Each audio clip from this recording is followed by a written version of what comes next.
but dropout rate increased, inappropriate test preparation including cheating increased, teacher morale decreased, while teacher defection from the profession increased.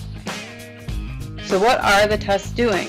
For one, they're increasing the pressure and stress put on students, resulting in lowered self-esteem and other potential health risks.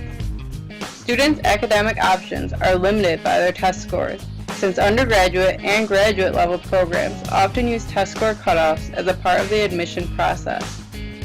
Immigrant and minority students who are still learning English are being tested in a language they may not be completely fluent in, so their scores are not representative of their actual intelligence.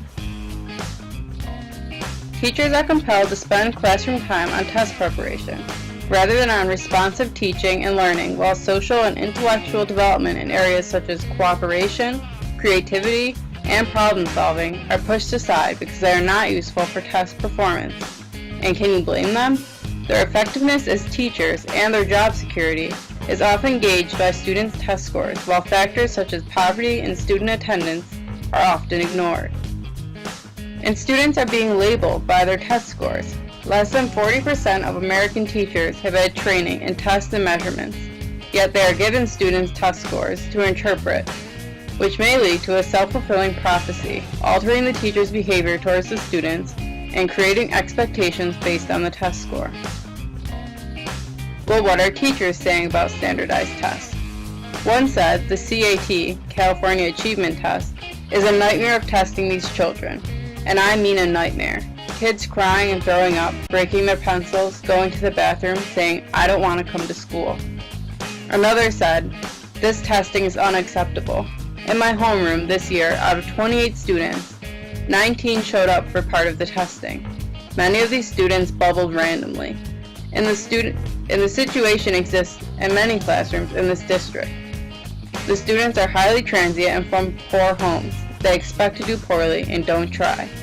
And another said, "Any little thing could distract them, so it might be a pencil that dropped. It might be something, say we're sitting here and there's a bird out there on the wire, and they might look over and see that bird. For 10 questions, they're looking at that blue jay on a wire and mark anything. Here, the administration has a test score that they're using to evaluate me on the entire school year, and it's all based on the blue jay that was sitting on the rail out there." So how can we use and interpret test scores? Test scores are useful to see how students are performing in comparison to others, but they are not completely accurate. They are only a very small piece of the puzzle that is currently being used as the whole picture. Test scores should not be used as definitive measures of a student's ability or a teacher's effectiveness.